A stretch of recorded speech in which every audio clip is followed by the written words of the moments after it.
بسم الله الرحمن الرحيم الحمد لله والصلاة والسلام على رسول الله أما بعد মোর প্রিয় ভাই ও মুসলিয়ানে কালাম, আজি আমি এনে এটা বিষয়ৰ ওপৰত অলপ আলোচনা কৰিম যিটো আমাৰ দৈনন্দিন জীৱনৰ লগত জড়িত। সেয়া হ'ল ছ'চিয়েল মিডিয়াত মিছা খবৰ আৰু অপপ্ৰচাৰ বিয়পোৱা। আজি এটা মেছেজ, এটা ভিডিঅ', এটা পোষ্ট চিন্তা নকৰাকৈ শ্বেয়াৰ কৰি দিওঁ, কিন্তু ইছলামে আমাক সতৰ্ক কৰি দিছে।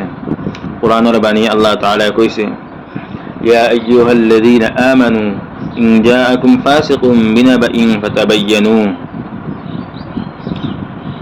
অৰ্থ হৈছে, হে ইমানদাৰ বন্দাসকল, যদি কোনো ফাসিক ব্যক্তি তোমালোকৰ ওচৰলৈ কোনো খবৰ লৈ আহে, তেন্তে সেই খবৰ ভালদৰে যাচাই কৰি লোৱা, নহ'লে অজানিত কোনো সম্প্ৰদায়ৰ খেতি কৰি পিছত অনুতপ্ত হ'ব লাগিব।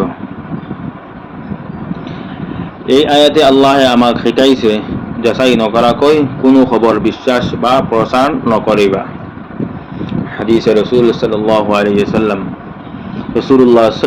আলাইহি ওয়াসাল্লামে কৈছে, কাফা বিল মাৰই কাযিবান আন ইউহাদ্দিসা বিকুল্লি মা সামিআ।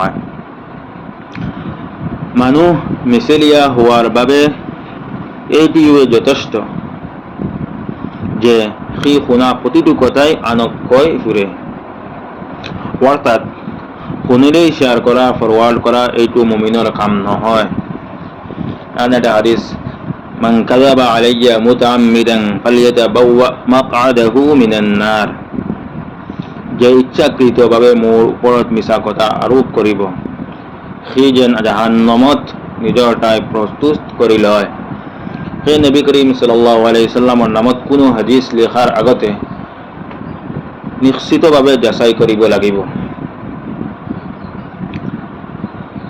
মোৰ ভাইসকল, মনত ৰাখিব, যাচাই নকৰাকৈ কোনো পোষ্ট বা মেছেজ শ্বেয়াৰ নকৰিব। মিছা খবৰ বিয়পোৱাটো ডাঙৰ গুনাহ। আমাৰ এটা শ্বেয়াৰে বহু মানুহক বিভ্ৰান্ত কৰিব পাৰে। আল্লাহৰ ভয় ৰাখি সত্য কথা কওঁ আৰু সত্য কথাহে প্ৰচাৰ কৰোঁ। আল্লাহ তাআলাই আমাক সত্য কথা কোৱা, সত্য কথা লিখা আৰু সত্য কথা প্ৰচাৰ কৰাৰ তৌফিক দান কৰক। আখিৰ দাৱানা আলহামদুলিল্লাহি ৰাব্বিল আলামিন।